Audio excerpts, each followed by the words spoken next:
mean, the entire ecosystem is targeting female protesters. Uh, but the most disturbing aspect is how certain news channels are also going after these female protesters. I mean, if one takes the case of the 15-year-old. Delhi police किसको report करती है? अमित शाह को। Bihar police किसके under है? BJP के under है। महाराष्ट्र किसके under है? बीजेपी के अंडर है। तो बच्चों को मारपीट करने वाला आदमी मोदी जी का आदमी। बिहार सरकार मोदी जी की पार्टी से है, महाराष्ट्र सरकार मोदी जी की पार्टी से है, और माफ़ भी मोदी जी ही कर रहे हैं। तो जिस इंसान को माफ़ी मांगनी चाहिए वो माफ़ करके बैठा है। ये जनरेशन के भी देखो ना, दे have almost entirely studied in Modi and Amit Shah syllabus. School में शायद वो उसी सिलेबस में पढ़े हैं, चैनल उनके माँ बाप वही देख रहे हैं जो सरकार उन्हें दिखाना चाहती है, फिल्में वही देख रहे हैं जिनको प्रोत्साहन दिया जा रहा है, इसके बावजूद वो ऐसे निकल आए। तो सोचिए कितने अमेजिंग बच्चे होंगे ये। 100% वो शुरू हो गया है। आज ही एक दाढ़ी वाले तिवारी जी है, उन्होंने आरटीआई फाइल की है कि अभिजीत के यूएस के पढ़ाई के पैसे कहाँ से आए। और अभिजीत दिपके कोई क्या वो डिस्ट्रिक्ट कलेक्टर है, मंत्री है क्या, कोई पब्लिक ऑफिशियल है जो that he is answerable to provide this information? Nonsense यार। इनके अपने इलेक्टेड ऑफिशियल्स की डिग्री का अता पता नहीं है। हाल में एक इनके मेंबर ऑफ पार्लियामेंट की डिग्री फर्जी निकली है।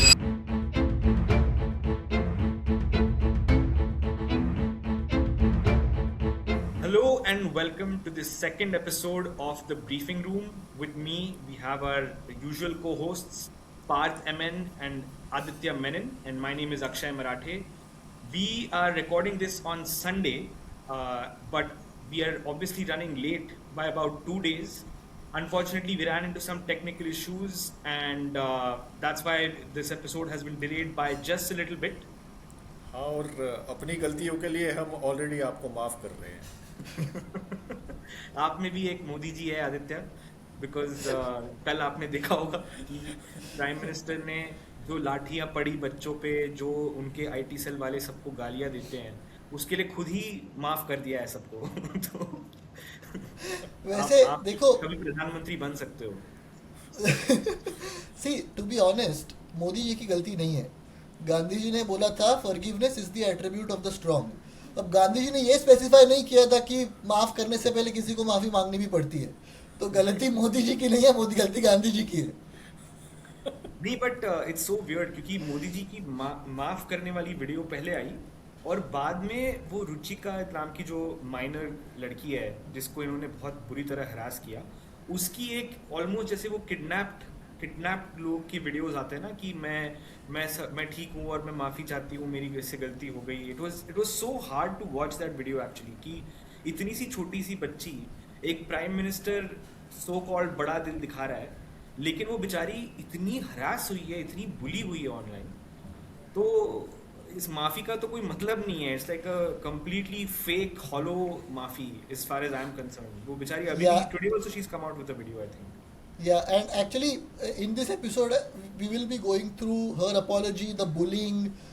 We'll also be going through the aftermath of the CJP protests, and at the end of the show, we have a very special guest from News Laundry who will be taking us through what I think has been the best story of the protest. And he did that story, he broke that story, and yeah, that's what we have at the end of the show. Great. So let's start. I think, Aditya, do you want to take us through the kind of bullying that I'm sure Quint has also reported on, but please हमें बताइए क्या क्या हो रहा है। ये bullying, एक तो जो इनके जयपुर डायलॉग जैसे हैंडल हैं वो बाकायदा ये डॉक्सिंग कर रहे हैं। ख़ास तौर पर it's a very specific targeting of female protesters. I mean it's not as if these expletives were only uttered by female protesters. Lot of male protesters also went viral. But these, I mean, the entire ecosystem is targeting female protesters.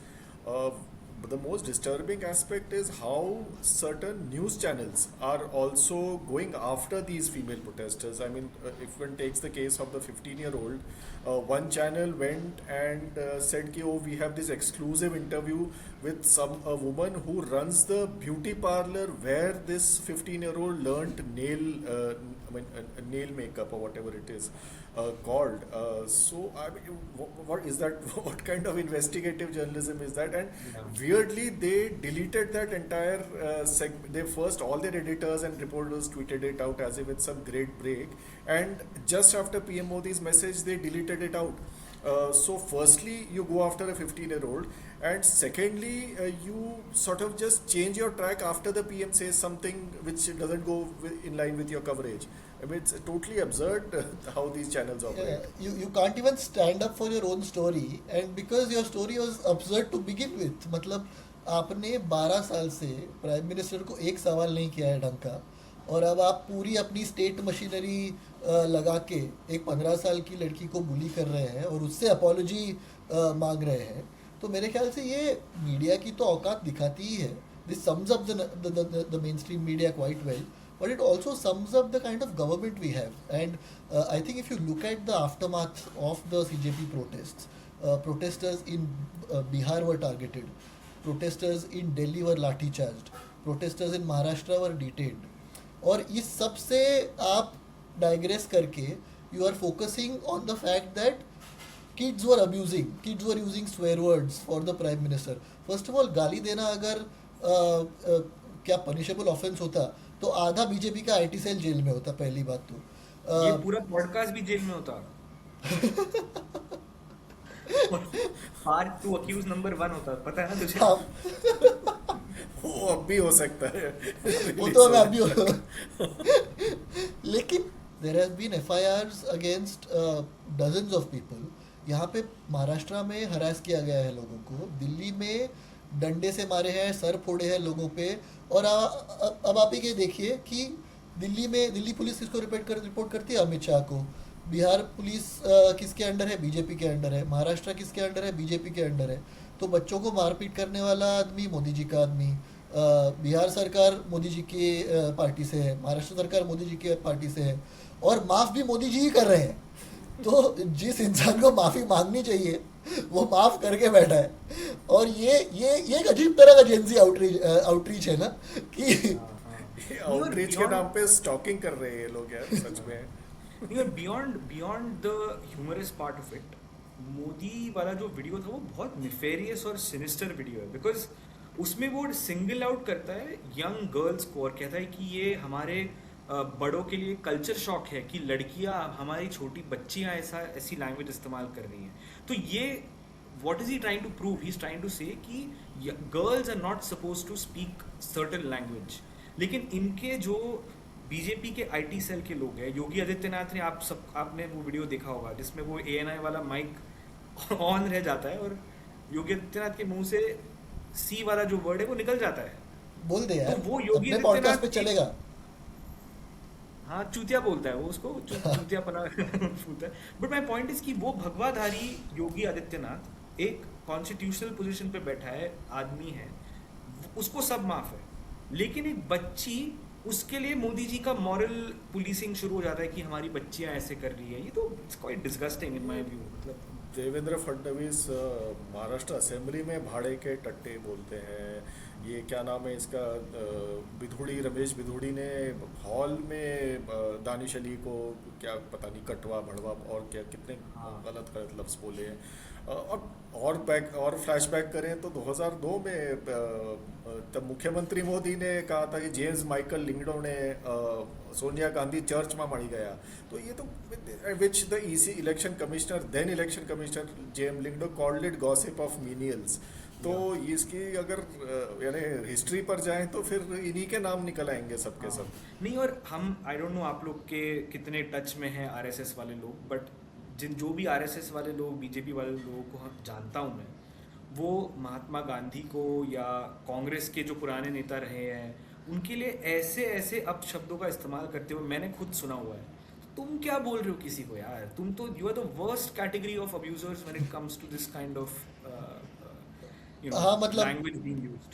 12 साल से आपने female journalist को death threat, rape threats दिए हैं, critical लोगों को क्या क्या बोला है, और आप गाली पे मॉरल पुलिसिंग कर रहे हो. And as far now that we are talking about गालीज, वो याद है हरियाणा के इलेक्शन कमीशन ने एक आम आदमी पार्टी के कैंडिडेट का कैंडिडेचर या कुछ रैली थी वो रिजेक्ट कर दिया था, और ऑफिशियल डॉक्यूमेंट में रीजन लिखा था तेरी माँ का बोचड़ा. and a couple of people were suspended after that. Ayush Tiwari है ना स्क्रोल का जर्नलिस्ट, हाँ उसने आज इंस्टाग्राम पे डाला है. I just saw it. हाँ नहीं बिल्कुल, इट्स ऑल अ जोक. मतलब आज हमने एक हफ्ते 2 हफ्ते के लिए एक डेमोक्रेसी का रिसर्जेंस देखा, और the people in power were so uncomfortable by the fact that India में डेमोक्रेसी फिर से शायद आ रही है. तो they had to crack down and they are trying to send a message कि दोबारा ये गलती मत कर देना, कि हमारे खिलाफ आवाज़ मत उठा देना दोबारा. ये पीएम के ना स्टेटमेंट से मुझे लेकिन एक बात काफ़ी साफ हुई कि इनकी जो कोर कंस्टिट्यूएंसी है, यानी जो जिनका इंस्टिंक्ट ये अच्छी तरह अपने नफ्स समझते हैं जिनकी, वो एक बूमर अंकल की कंस्टिट्यूएंसी है. वो जो बूमर अंकल अभी देखकर खुश हो रहा है कि 15-15 साल की बच्चियां यानी डर में माफ़िया मांग रही हैं और मोदी जी उन्हें माफ़ कर रहे हैं बड़प्पन दिखाते हुए. ये यानी वो लाख बेटी बचाओ की बात करें या लाड़की बहन में पैसे दें, उनकी कोर कंस्टिट्यूंसी ना ये एक अप्रकाश हिंदू बूमर अंकल की है, जो ये RWA में बैठ के ये गली में क्रिकेट खेलते हुए बच्चों को तंग करते हैं और बाद में उनको उठक बैठक कराते हैं. ये this is their core constituency absolutely. Well, to be नहीं honest, उनका बीजेपी का जेनजी आउटरीच भी रहा है. Their original Gen Z outreach has been Bajrang Dal and the कावड़ियाज, जो पता नहीं कितने लोगों को परेशान करते हैं, फिर भी उन पे पेलेट अलग जेनजीज के लिए है, बट एक के लिए पेटल एक के लिए पेटल एक के लिए. But as far as their Gen Z outreach is concerned, did you see the advertisement that BJP put out, where people are in the gym and speaking about the recent protests? और यार वो ना मेरे बचपन में 90s की ना वो साबुन वाली ऐड आ गई कि मैं तो ये वाला साबुन यूज करती हूँ, ये करता हूँ, उस टाइप का था यार ये. नहीं, और मुझे वो ऐड देख के ये भी फील हुआ कि बीजेपी का जो प्रोडक्शन होता है ना, यूजुअली आप उनके सारे कैंपेन्स को उठा के देखो, स्वानंद किरकिरे नहीं, प्रसून जोशी और इस मतलब बड़े बड़े एड प्रोड्यूसर्स उनके एड्स पहले बना चुके हैं. तो क्लियरली आई थिंक उनको कोई मिल नहीं रहा है ढंग का, जो शॉर्ट नोटिस पे कोई मिला नहीं होगा. हाँ, तो इसीलिए they had to resort to using clearly a really horrible creative agency जिसने इतनी घटिया ऐड बनाई है कि It was first of all so cringeworthy कि वहाँ के जो सारे एक्टर्स हैं ना, उन सबसे अच्छे एक्टर है मोदी जी, पहली बात. दूसरी बात it seemed like some old man wrote that script और उसने चैट जीपीटी को बोला कि भाई इसमें थोड़ा सा ना जेनजी लिंगो ऐड कर दे, and then they gave that to the actors. It was so ridiculous. But I want to talk about the media a little, because the media is also as guilty of perpetuating this whole narrative at a time when they should hold Amit Shah accountable for the use of pellet guns in Delhi, for the use of lathi charge in Delhi on protesters. और अगर आपने देखा उसके बाद कुछ दिनों पहले अमित शाह गाड़ी से उतर रहे हैं और कुछ पत्रकार उनके आसपास है, एंड दे आर आस्किंग, अरे आपका अटायर तो बड़ा अलग है आज, you're wearing different clothes, and they're praising how he's looking. अरे वो फैशन शो मॉडल है क्या? वो होम मिनिस्टर है तुम्हारा, उसको पूछो भाई पेलेट गन क्यों यूज़ किया है, किसने अथॉराइज किया है पेलेट गन यूज़ करना, और आप उसके धोती और इसकी कुर्ते की बात कर रहे हो. इट्स सो एम्बैरेसिंग यार. बिल्कुल. I think the CJP and rest of the जो student organizations हैं, now ISA has also started demanding action be taken against the guilty police people, and also the Home Ministry be held accountable. I mean, they are doing a much better job than much of the media, and even after a successful protest they are the ones who are holding the government accountable. ये unfortunate बात है. और जब राहुल गांधी ने किसी journalist से सवाल पूछ लिया तो बाकी जर्नलिस्ट राहुल गांधी पे कूद पड़ रहे हैं कि देखो अरे जर्नलिस्ट बेचारे अपना काम कर रहे. भाई तुम काम कर रहे होते तो आज ये नौबत नहीं आती ना. और वो पर्टिकुलर जर्नलिस्ट जो है ना, he is a serial habitual offender. वो एक आज तक का पॉडकास्ट आता है, ऑन एयर विद रिपोर्टर जैसे कुछ उसका नाम है, उसमें ये आदमी जर्नलिस्ट के भेष में बीजेपी का एक स्पोक्स पर्सन बन के बैठता है वहाँ पे. पीयूष मिश्रा या ऐसे कुछ नाम है उसका. और वो जो अमित शाह वाला वीडियो था ना जिसमें वो पार्लियामेंट के स्टेप से नीचे उतर रहा है, उसमें ये पीयूष मिश्रा भी वहीं पे खड़ा है और एक बहुत ही फैसिनेटिंग उसने एक पोस्ट डाली हुई है जिसमें अमित शाह ने उसको देख के स्माइल किया. तो इस बंदे ने अपने इंस्टाग्राम पे वो वीडियो डाला है और कुछ तो लिखा है प्रसन्नता या ऐसे कोई, जैसे कि कोई भगवान भगवान से दर्शन हो गए हो। और एक तरफ वो राहुल गांधी को ग्रिल करने की कोशिश कर रहे हैं। तो इतने हमें बेवकूफ़ मत समझो यार कि तुम कोई पत्रकार नहीं हो, तुम एक दलाल हो और तुम मीडिया का भेस लेके you are just being partisan hacks. ये आई थिंक इंस्टाग्राम और सोशल मीडिया की वजह से बहुत हद तक ये क्लियर हो गया है बहुत लोगों को कि who is a journalist and who is not. कल मैं मासूम राजवानी का स्टैंड अप शो देखने गया था। उसने उसने बोला कि ये जो भक्त लोग मोदी को या शाह को भगवान जो बनाते हैं, वो सही है एक तरह से, क्योंकि अगर आप कुछ मांगो उनसे तो भगवान भी जवाब नहीं देते और मोदी भी जवाब नहीं देते। He's a fantastic comedian, huh? Masoom अरे Rajwani. Brilliant brilliant, I met him, it was after the show, it was quite nice यार। He was there at the Jantar Mantar protest, वो Yeah. आयसा के बाहर ही था। And it was he is very sharp, उसका politics is on point and he is the social commentary तो है ही उसमें, लेकिन he is also hilarious at the same time. So बड़ा मजा आया उसका शो अटेंड वो करने का। वो मुझे कुणाल कामरा का एजियर वर्जन लगता है। वो कुणाल कामरा से एक लेवल बढ़ के वो उसकी लैंग्वेज इज वे मोर एजी, वो अब्यूजिव लैंग्वेज भी यूज कर लेता है अपने शोज में। But I think to come back to our discussion, I think the Congress is playing it a little, is playing it quite smartly by reaching out to people who are being harassed by the right-wing goons after the protests. So मैं उनके tweets वगैरह देख रहा हूँ और वो उनको क्या क्या बोलते हैं उसको, प्रोटेक्शन की बात कर रहे हैं, they are extending support, and I think that is a good way of reaching out to the protesters who are on target from the establishment.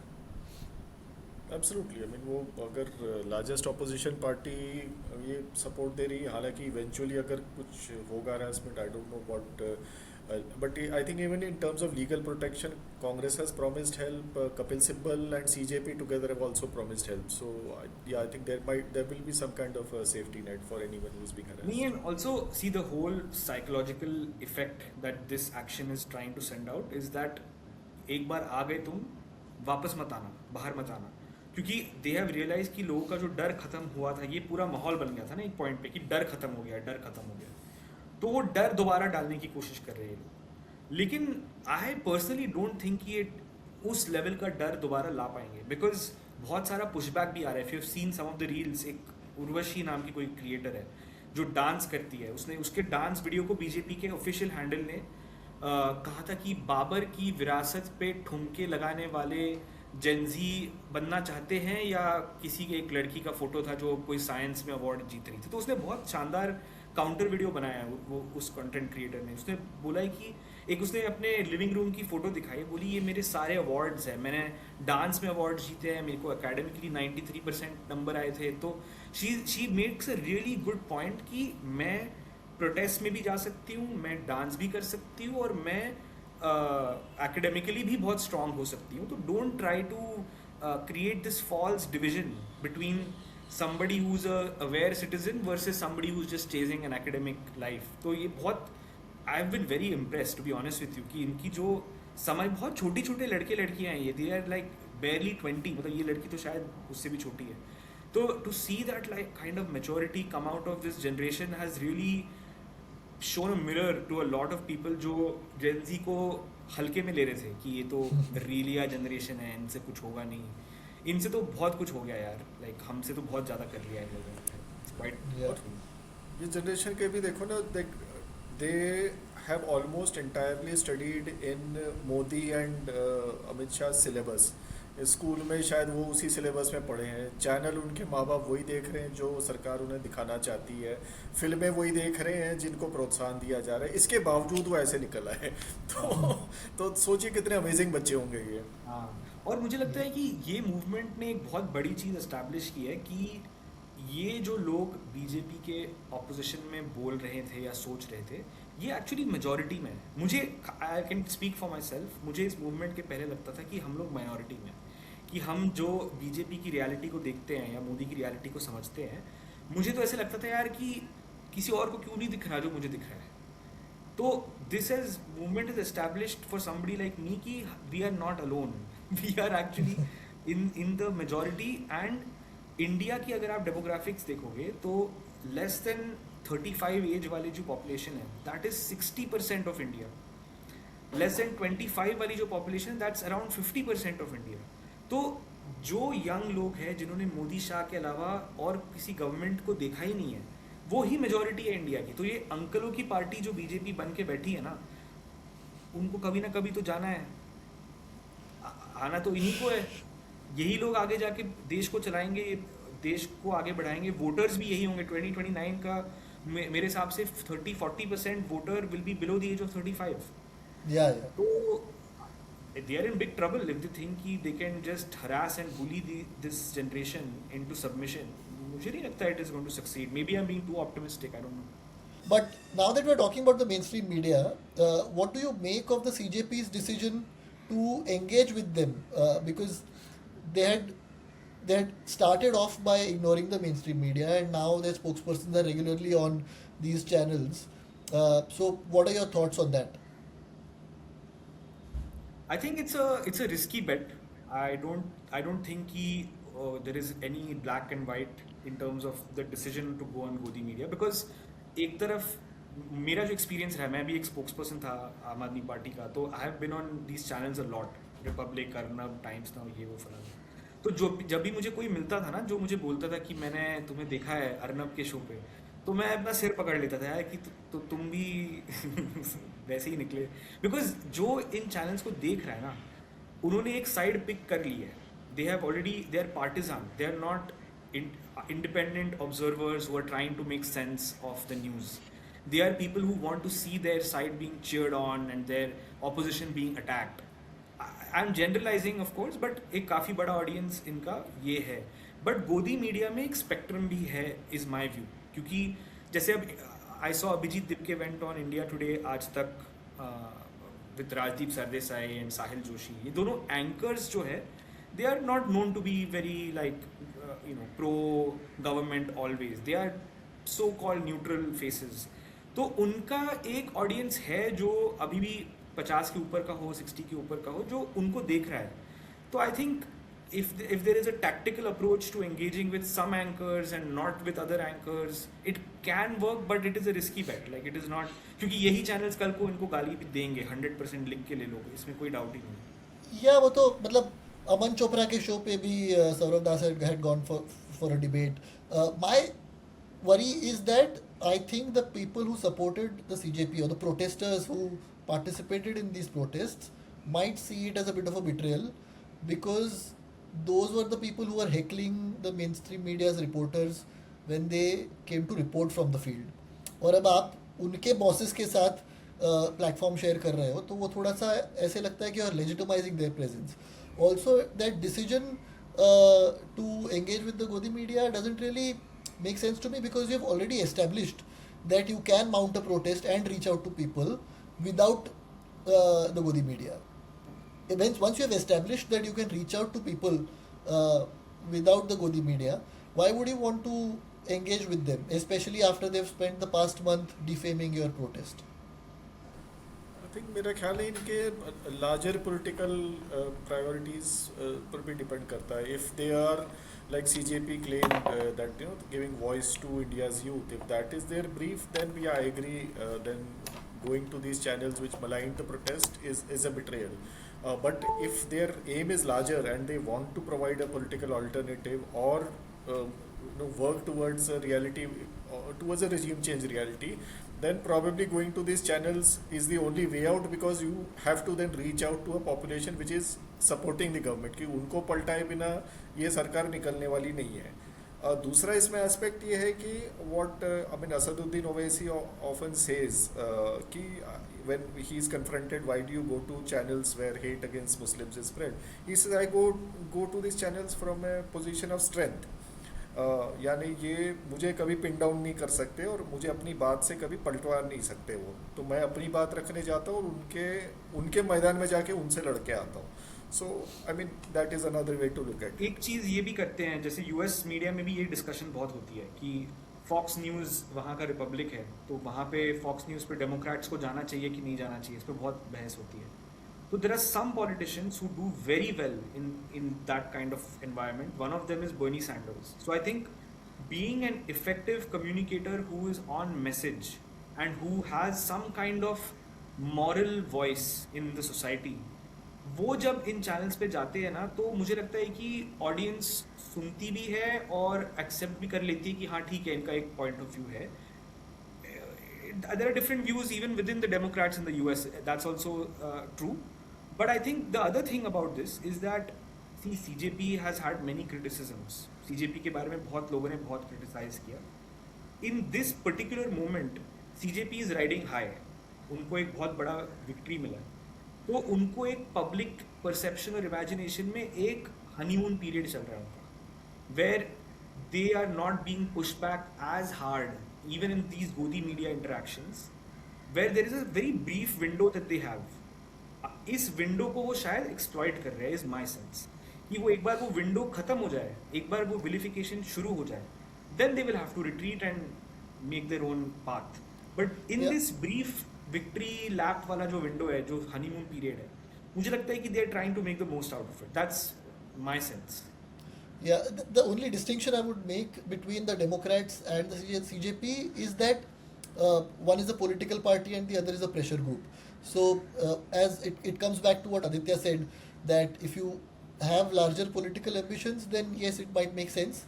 But if you're only going to thrive as a pressure group, or if you're going to be a pressure group, then I don't know if I agree. But either way, they'll have to be careful, because this is the same Godi media that will tomorrow be defaming you and calling you names and asking you how much money did Soros pay you. So it's going to be a very risky sort of a bet.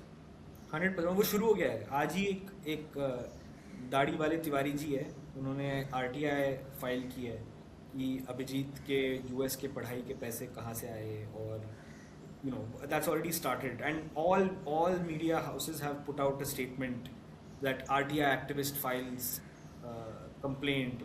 कुछ भी, मतलब कौन है ये तिवारी जी है? और अभिजीत दिपके कोई क्या वो डिस्ट्रिक्ट कलेक्टर है, मंत्री है क्या, कोई पब्लिक ऑफिशियल है जो that he is answerable to provide this information? Nonsense यार. इनके अपने इलेक्टेड ऑफिशियल्स की डिग्री का आता पता नहीं है. हाल में एक इनके मेंबर ऑफ पार्लियामेंट की डिग्री फर्जी निकली है. नाउ इनको ले सिटीजन्स के पढ़ाई के खर्चे जानने हैं. नहीं. और यार मैं जब हार्वर्ड में पढ़ रहा था ना, तो पीयूष गोयल का बेटा हार्वर्ड में था, एस जयशंकर का बेटा आई थिंक वो अमेरिकन सिटीजन है, और वो US में ORF के लिए शायद कुछ काम भी करता है. धर्मेंद्र प्रधान, जिसका इस्तीफा हुआ अभी, उसकी बेटी टफ्ट्स में पढ़ाई कर रही है. इनके सारे मंत्रियों के उठा लो तुम लिस्ट, ये सारे अमेरिका में बैठे हुए हैं, इनके बच्चे. इनको किसी ने कभी पूछा है कि तुम्हारे पास कहाँ से आए? मंत्री की सैलरी भी ज़्यादा नहीं होती ना. मंत्री की सैलरी कितनी होती है? 1 लाख 2 लाख, ज़्यादा से ज़्यादा. तो इन्होंने कैसे भेजे फिर अपने बच्चों को? ये तो कोई कभी किसी मीडिया ने नहीं पूछा. तो as soon as somebody who's challenged the government comes around, जो अमेरिका से पढ़ के आया है, अब कोई बाबा साहेब अम्बेडकर, गांधी, नेहरू इन लोग से भी पूछने लग जाएंगे इनके पास कहाँ से आए पैसे. यार स्कॉलरशिप्स होती है, लोन्स होते हैं, तो it's like it's not that hard. तुम्हारे पास अगर एडमिट कार्ड आया है, तुम्हारी इतनी औकात है कि तुम्हारे को एडमिट किया गया है यूनिवर्सिटी में, तो बैंक लोन दे देती है, स्कॉलरशिप मिल जाती है. वो तो it's up to Abhijit to share कि उसको how did he do it. But I am just saying कि तो it's like it doesn't seem like it has a lot of resonance in my head कि किसी को फर्क पड़ेगा कि नहीं पड़ेगा. इट्स जस्ट जो लोग ऑलरेडी कन्विंस्ड है उनको और ज़्यादा कंसोलिडेट करने का ये प्लॉय है, और कुछ नहीं. तो अब moving on to the second part of this podcast, you will notice कि जैसे ही हमारे गेस्ट आएंगे हमारे पॉडकास्ट पे, हम सब के कपड़े और कुछ बैकग्राउंड चेंज होने वाले हैं, क्योंकि जैसे कि हमने शुरू में कहा था हमारे कुछ टेक्निकल इश्यूज आए थे. तो ये हमने पहले रिकॉर्ड किया हुआ है, but it is an interview with Awadhesh Kumar. Awadhesh Kumar का नाम आपने शायद सुना होगा. वो न्यूज़ लॉन्ड्री के जर्नलिस्ट है, जिन्होंने एक बहुत ही इम्पैक्टफुल, बहुत इंपॉर्टेंट स्टोरी करी थी ड्यूरिंग दीज प्रोटेस्ट. क्योंकि 19 जुलाई को एक वीडियो आती है जिसमें यू कैन सी कि एक ट्रक में पत्थर भरे हुए हैं, और वो ट्रक जंतर मंतर के स्टेज, जो CJP का स्टेज था, उसके पीछे आके किसी पुलिस वाले ने रख दिया. उसके बाद वो ट्रक के साथ में एक टूटी हुई वैन दिखाई देती है और पुलिस वाले मीडिया वालों को बोलते भी है कि देखो प्रोटेस्टर्स ने ये वैन तोड़ दी, ये पत्थर मारे। और फिर वो ट्रक पहुंच जाती है इंडियन यूथ कांग्रेस के ऑफिस के बाहर, सेम ट्रक।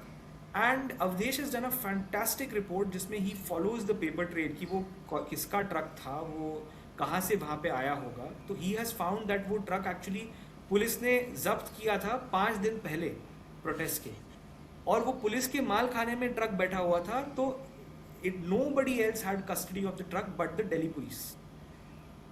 तो वो दिल्ली पुलिस ने जंतर मंतर पे ट्रक क्यों रखा, क्या उस ट्रक के में जो पत्थर थे वो पत्थर यूज़ हुए कि नहीं हुए, हमें नहीं पता उसके बारे में। लेकिन हम अवधेश कुमार से बात हमने की है उस let's hear what Avdesh has to say about his story, and thank you again for joining us. We hope to see you again next week. Thank you. बिल्कुल। तो बहुत शुक्रिया आपका मुझे इनवाइट करने के लिए। और बेसिकली 20 तारीख को पहली बार कांग्रेस जनता पार्टी के अकाउंट से सवेरे करीब 8 बजे ट्वीट होता है कि जिसमें वो ट्रक दिखाया गया, और यहाँ से फिर ये बताया कि प्रोटेस्ट स्थल पर क्यों है और इसमें पत्थर हैं, स्टोन्स भरे हैं, ईंटें हैं इसमें, तो वो क्यों है, ये सवाल करा। अभिजीत दीपके ने भी ट्वीट किया कि क्या ये कोई साजिश है, क्या इसमें बच्चों को फांसने की साजिश है जो यहाँ प्रदर्शनकारी है। तो उसके बाद ये ट्रक बहुत तेजी से वायरल हुआ, और वायरल होने के बाद हर किसी के दिमाग में यही सवाल था कि ये ट्रक आखिर आया क्यों, कहाँ से आया है, किसका ट्रक है। और इस बीच अभिजीत दीपक को भी दिल्ली पुलिस ने ये बताया, जब हमारी ये स्टोरी आई तो उसने हमें हमारा जो जब स्टोरी आई तो उन्होंने हमें ये बताया कि दिल्ली पुलिस ने भी उनसे ये बताया कि एमसीडी का ट्रक है, ठीक है। जबकि ये ट्रक जो है, जो मेरा खुद का इन्वेस्टिगेशन था, ये 16 जुलाई को, है ना, यानी कि जो प्रदर्शन होने वाला था उससे कई दिन पहले ये ट्रक पुलिस ने 16 जुलाई की सवेरे 4 बजे एक एक्सीडेंट होता है लुटियंस में फिरोजशाह रोड पे एक वैन के साथ, और उस वैन को और इस ट्रक को फिर पार्लियामेंट स्ट्रीट लेके जाया जाता है।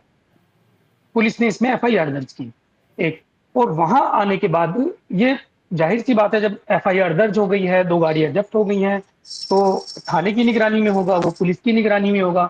संसद मार्ग जो थाना है वहां पे खड़ा हुआ था, लेकिन उसके बावजूद ये ट्रक इतना वायरल था, लेकिन पुलिस ने कोई भी ऐसी इंफॉर्मेशन नहीं दी कि हमारे पास था या ट्रक हमारा है। तो ये ना बहुत, मतलब ऐसा कैसे हो सकता है कि जहां एक तरफ कई हजार छात्र वहां जुटे हों और इतनी भारी सिक्योरिटी वहां पर हो आसपास के इलाके में, वो इतना पूरा, आप जानते हैं लुटियंस कितना वीआईपी इलाका है, वैसे भी ऐसे ट्रक्स और इन सब की ये बस बैन रहता है, तो ये कैसे पहुंचा, ये बड़ा सवाल था।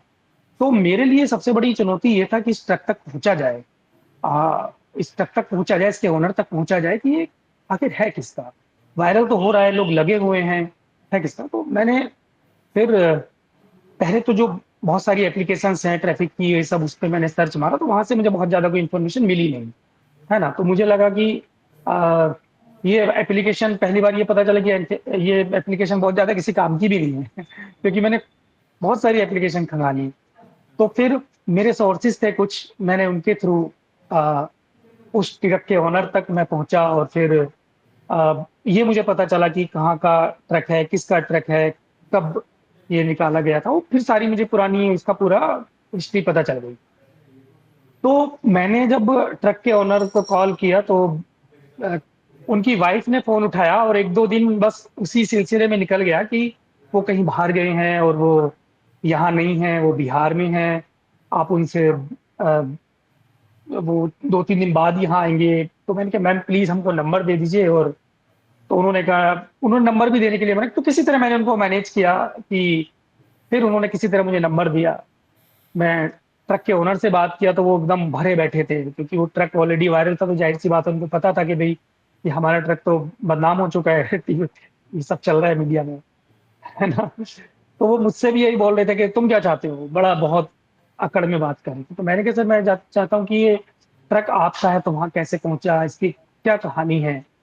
तो वो कहने लगे तुमको नहीं पता, वैसे ही तुमने इतना सब कुछ चला दिया है, ट्रक बदनाम हो चुका है। तो मैंने कहा ठीक है, बदनाम हो चुका है तो आप हमें ये बताइए कि असल कहानी क्या है।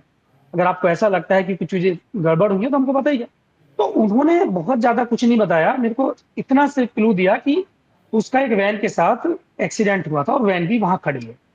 अब वो वैन भी वायरल थी, उसकी तस्वीरें भी वायरल थी, तो मेरा दिमाग एकदम उस गाड़ी पे गया कि यार वो वैन तो खड़ी वहां पे खड़ी है।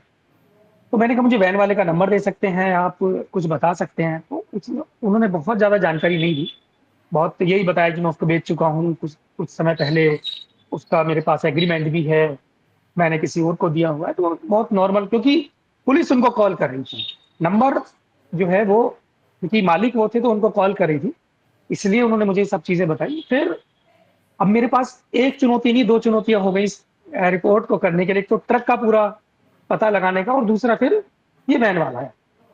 अब फिर मुझे दूसरे नए सिरे से अपने सोर्स से बात करना पड़ा कि भाई मुझे गाड़ी का भी चाहिए, ये वैन की क्या हिस्ट्री है इसका भी पता। फिर मुझे वैन के मालिक तक मैं पहुंचा, उससे बातचीत की, और बातचीत करने के बाद फिर ये समझ में निकल के आया कि 16 तारीख की सवेरे करीब 4 बजे इस ट्रक का उस गाड़ी से एक्सीडेंट होता है। दोनों के, उसमें 7 लोग बैठे हुए थे, वो घायल हो जाते हैं, और फिर उस गाड़ी को और उस ट्रक को पार्लियामेंट स्ट्रीट के हवाले कर दिया जाता है। ये कहानी यहाँ से खत्म हो जाती है, लेकिन इसके बाद फिर वो, ये जब ट्वीट वगैरह वायरल हुए, ट्रक की वीडियो वायरल हुई, तब ये कहानी नया जन्म लेती है। तो उसके बाद ये होता है कि अ, मुझे ये तो पता चल ही गया था, फिर मेरे पास ना एफआईआर भी आ गई उसकी, मैंने बहुत कोशिश करके उसकी एफआईआर निकलवा ली। फिर एफआईआर से जो भी सवाल थे, जो भी शंकाएं थी, वो और ज्यादा क्लियर हो गई। तो एक बात तो ये क्लियर हो गई कि भाई ये एक्सीडेंटल का मामला है, और ट्रक और ये जो वैन वायरल हो रही है, दिल्ली पुलिस ने इस पे एफआईआर की है, यानी कि इसका मतलब पुलिस जानती है इस बात को। अब मेरा अगला टारगेट ये था कि मैं, अच्छा उससे मेरी बातचीत हो गई, ड्राइवर से बहुत ब्रीफ में बातचीत हुई, उसने मेरी काफी हेल्प की। तो जैसे मैंने उससे, मेरे दिमाग में ये सवाल घूम रहा था कि गाड़ी अगर वैन खड़ी है यहाँ पे, तो एक पत्रकार के तौर पे कि यार ये गाड़ी आप कहाँ खड़ी करके आए? तो मैं उससे ऐसे पूछ रहा था। तो उसने मुझे बताया कि यार वहाँ कुछ गाड़ियां वहाँ खड़ी हुई थी, तो मैं वहाँ तो मैंने उस गाड़ी के फोटो खींच के उसको भेजे, क्या ये गाड़ी इसी लोकेशन पे थी? तो उसने कहा नहीं, वहां तो और भी गाड़ियां खड़ी थी टूटी फूटी। तो उससे ये भी समझ में आ गया कि कहीं गाड़ी खड़ी हुई थी, ये गाड़ी अब कहीं और खड़ी कर दी गई है ना? तो ऐसे वो कड़ी से कड़ी जो है वो जुड़ती जा रही थी। फिर हम दिल्ली पुलिस के पास पहुंचे, तो दिल्ली पुलिस के पास पहुंचे तो वहां हमें बताया गया कि अरे कुछ नहीं, बट बहुत नुकसान कर दिया है बच्चों ने, जो प्रदर्शनकारी थे उन्होंने हमारी गाड़ियां भी बहुत सारी तोड़ दी हैं, मुझसे कह रहा है। और वो देखिए बाहर वैन खड़ी है, वो भी टूटी हुई है। अब उसको ये नहीं पता कि मैं एफआईआर लेके घूम रहा हूँ पॉकेट में। तो मैंने कहा भाई साहब ये तो, इसके खिलाफ तो एफआईआर हुई भी है, तो एक्सीडेंटल मामला है, एक्सीडेंट हुआ हुआ है इसका तो। फिर वो थोड़ा सा एकदम वो घबरा गया कि यार इसको तो सब पता है। तो फिर वो ऐसे कंधे पे हाथ रख के मुझे बोला, अरे यार जब सब पता ही है तो फिर, उसने मुझे फिर पूरी कहानी बताई कि इसको कैसे कैसे क्या क्या हुआ। तो ये एक वो था। फिर उसके बाद उसने भी बस मैं घुमा रहा था कि मतलब यहाँ ट्रक खड़ा था तो हमने फिर, क्योंकि यहाँ जगह कम थी तो हमने वहां कर दिया था, और ऐसे कर दिया था, वैसे कर दिया, वो भी बस ऐसे घुमा रहा था। फिर हमको जानकारी मिली जब मैं पुलिस के पास गया कि भाई ये जो ट्रक है वो, जो ये माल खाना होता है, डिपार्टमेंट, एक विभाग होता है पुलिस का ही, जहाँ पे इस तरह की गाड़ियां और ये सब चीजें रखी जाती है। तो मैं उनके पास गया, तो जब मैं वहां पहुंचा तो उन्होंने मुझे बताया, उन्होंने एक अलग ही जानकारी दी। ठीक है, फिर मैं एसएचओ से मिला, तो वहां थे नहीं वो, फोन पे बात हुई, एसीपी को कॉल किया था, वो सवाल सुन के फोन रख दिया। कुल मिलाकर ये था कि सबकी कहानी तीनों की अलग अलग थी, कोई भी एक कहानी किसी से मैच नहीं कर रही थी। कोई कह रहा था कि ये ट्रक जो है 19 तारीख को खाली करवा के भलसवा में इसको वापस लाया गया, तो जब 19 तारीख को खाली हो गया तो 20 तारीख को जो पत्थर वाली वीडियो वायरल हुई वो कहाँ से थी, ये सवाल बन रहा था।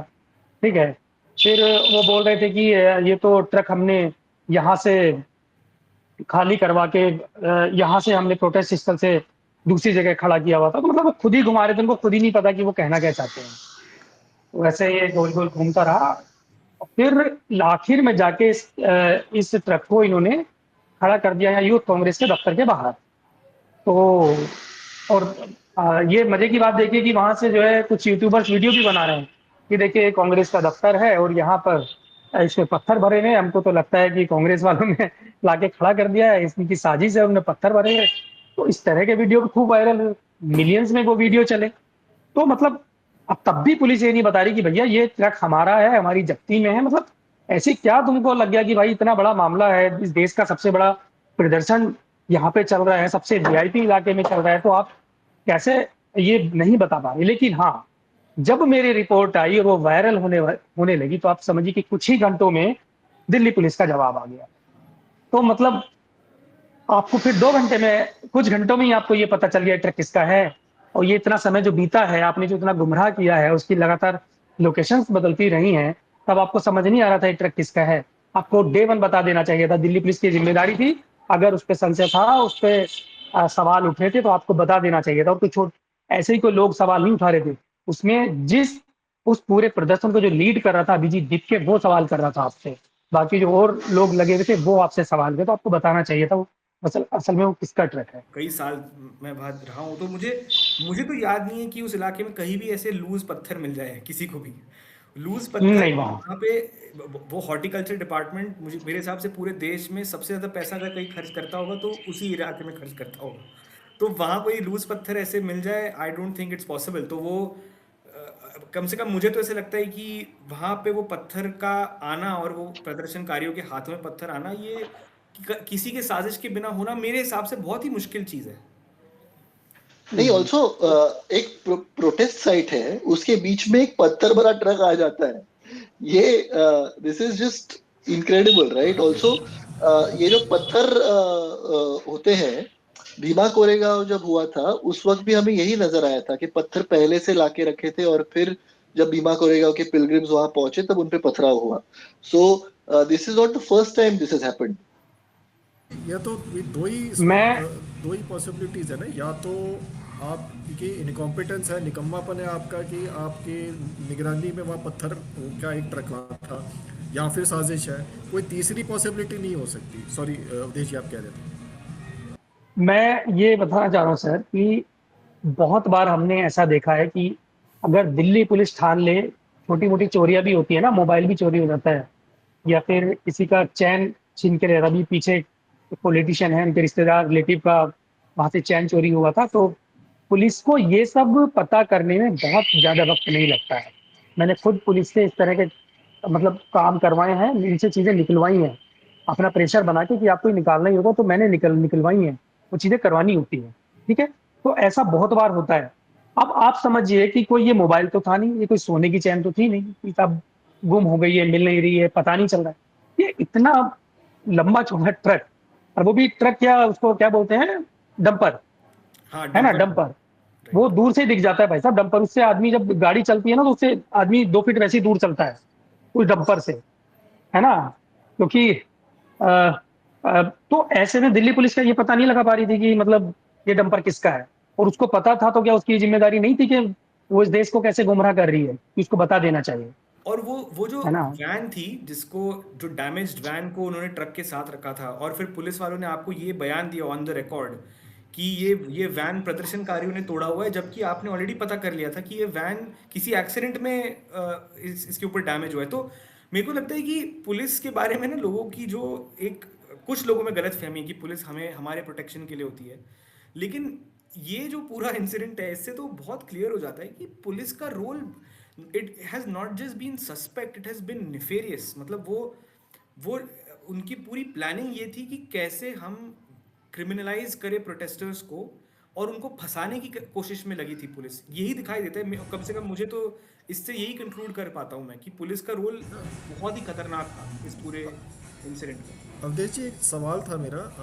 जब आपने ये ट्रक के ओनर और जो शख्स ट्रक को चला रहा था, या जो ट्रक जिसके कंट्रोल में था, उससे बात हुई, क्या उन्होंने आपको बताया कि उस ट्रक में क्या यदि कोई सामग्री थी या नहीं थी, पत्थर उन्हें डाले थे या नहीं डाले थे? हाँ, बड़ा अच्छा सवाल है ये। सही बात है, मैंने ये, मेरे दिमाग में सवाल था। और मैंने इस चीज को लेकर, जब मैं स्टोरी लिख रहा था, तो मैंने स्पेशली उनको कॉल किया कि यार एक बार ये तो कंफर्म कर ले कि इसमें पत्थर पहले से थे कि बाद में डाले गए। तो पत्थर उस समय थे, उसमें थे। तो ऑलरेडी पत्थर थे उसमें एक्सीडेंट हाँ के उसमें वक्त। हाँ, पत्थर इंटरेस्टिंग। ईटा उसमें था। और उन्होंने ये भी बताया कि किसी निर्माण कार्य के लिए ये जा रहे थे या कहीं से आ रहे थे। ये उन्होंने मुझे बताया। इंटरेस्टिंग बात बताई आपने। हम्म। तो दिल्ली पुलिस ने एक लड़की पर एफआईआर की है जिसने हमारे माननीय प्रधानमंत्री जी को कुछ अपशब्द बोले हैं, और वो अपशब्दों के लिए जो एफआईआर हुई है, इसके बारे में मैं आपसे भी पूछना चाहता हूँ अवधेश जी, आपको क्या कोई अपशब्द बोले गए आपकी स्टोरी पब्लिश होने के बाद? क्या आप हमें बता सकते हैं कि किस किस प्रकार के अपशब्द आपके ऊपर इस्तेमाल किए गए बीजेपी आईटी सेल या किसी के भी द्वारा? मतलब जाहिर सी बात है, कुछ तो मतलब लोग बोलते ही हैं, है ना, कि मतलब इनका आदमी है, उनका आदमी है, गलत है। अब बताइए ना, आप जब पुलिस ने हमारी रिपोर्ट को गलत बता दिया शुरू में, तो इनका क्या है? लेकिन मैं उनको माफ करता हूँ। मैं मैंने जिन्होंने भी मेरे लिए अपशब्दों का प्रयोग किया है, या ट्विटर या सोशल मीडिया पे कहीं पे मेरे बारे में कुछ लिखा है कि अ, ये रिपोर्ट के बारे में सवाल उठाए हैं, तो या मुझे पर्सनली कुछ कहा है, तो मैं उन्हें दिल से माफ करता हूँ। अपने देश वो के लोग हैं, मिसगाइडेड अपने मिसगाइडेड बच्चे। यूथ है वो भी। हाँ, हाँ, तो अरे भाई, इतना बड़ा दिल होना ज़रूरी होता है प्राइम नहीं, मिनिस्टर। मुझे मुझे पत्रकार ही रहना है, ऐसे ही काम करना है। तो लेकिन नहीं, आपकी थैंक यू। स्टोरी पे अवधेश जी, महाराष्ट्र के एक मंत्री हैं चंद्रकांत पाटिल साहब, वो जी, महाराष्ट्र के हायर एजुकेशन मिनिस्टर हैं। उन्होंने कहा कि वो जो पत्थर है उस पे हम लोगों के फिंगरप्रिंट निकालेंगे और आधार से उसे टैली करेंगे। तो और ऐसे करके हम लोगों को पकड़ेंगे। तो उस पर संजय राउत ने कहा कि चंद्रकांत पाटिल को नोबेल प्राइज मिलना चाहिए इस खुलासे के लिए। तो साहब, अरे बाबा रे। आपकी स्टोरी ने घमासान चढ़ा दी है महाराष्ट्र में। मेरे ख्याल से ये आधार वाली बात सुनकर तो नंदन नीलेकनी को भी हार्ट अटैक आ गया होगा। इससे तो मुझे मुझे यही समझ आता है कि ये ट्रूली पढ़े लिखे वर्सेस अनपढ़ लोगों के बीच में लड़ाई है कि कि जो पत्थरों की फिंगरप्रिंट निकाल के अगर आधार से लिंक कर रहे हैं। आधार से लिंक करने वाले हैं। ऐसे लोगों के लिए क्या ही कह सकते हैं? जो फिंगरप्रिंट अब देखेंगे, उस पे निकालेंगे। इतने इतने बड़े केस दिल्ली में हो जाते हैं, ऐसी ऐसी घटनाएं दिल्ली में हो जाती हैं, तब ये आइडियाज उनको नहीं आते कि हमको क्या करना है। उस इन्वेस्टिगेशन किस तरीके से सही दिशा में चले, तब उनको ये सब चीजें नजर नहीं आती हैं। महाराष्ट्र में क्या क्या हो रहा है, मुंबई में क्या क्या हो रहा है, सब अखबारों के जो पन्ने हैं वो भरे हुए हैं, है ना। तो बताने की जरूरत नहीं है। अगर आप वहाँ मंत्री हैं, तो आप वहाँ, मैं तो यही सलाह दूंगा कि उधर अच्छे से इन्वेस्टिगेशन कराइए। जी बिल्कुल नहीं, thank you so much Awadhesh ji. आपकी स्टोरी ने बहुत लोगों को दिल्ली पुलिस के रोल के बारे में अलर्ट किया, कॉशन किया। इसका आगे क्या नतीजा होगा, क्या पुलिस के ऊपर कोई एक्शन होगा, हमें कोई इसके बारे में मुझे तो कोई उम्मीद नहीं है। लेकिन कम से कम एक जन जागृति तो आई पुलिस के रोल के बारे में आपकी स्टोरी की वजह से। तो आप, थैंक यू सो मच, और thank you so much for joining us as well. और मैं चाहता हूँ आप जाने से पहले आप न्यूज़ लॉन्ड्री के बारे में भी बताएं, क्योंकि वरना आपको मनीषा और अभिनंदन माफ़ नहीं करेंगे। तो ये संस्थान की मेहरबानी है कि वो कर पा रहा हूँ। ये स्टोरी बाहर आई है, तो मुझे मेरे संस्थान ने 5 दिन, 4 दिन, 6 दिन का टाइम दिया कि भाई तुम जाके करो, निकालो, है ना। मैं उस पर लगा रहा, और ये स्टोरी सबके सामने आई। और ये ऐसा भी हम इसलिए कर पा रहे हैं क्योंकि जो हमारे सब्सक्राइबर्स हैं, हम हमेशा कहते हैं कि जो उनकी जो वो जब हमें, मतलब मैं जब फील्ड पे होता हूँ, तो हम जब एक बोतल पानी भी खरीदते हैं ना, तो हमको लगता है कि हमारे सब्सक्राइबर का पैसा है। तो मतलब ये फील होता है, सीरियसली बोल रहा हूँ, फील होता है। तो इसीलिए हम फिर उस डेडिकेशन के साथ काम भी कर पाते हैं। नहीं, बिल्कुल सही। इंडिपेंडेंट मीडिया का रोल इस पूरे मूवमेंट में बहुत इम्पोर्टेंट रहा है। तो thank you again for joining us, और ज़रूर हम फिर से मिलेंगे।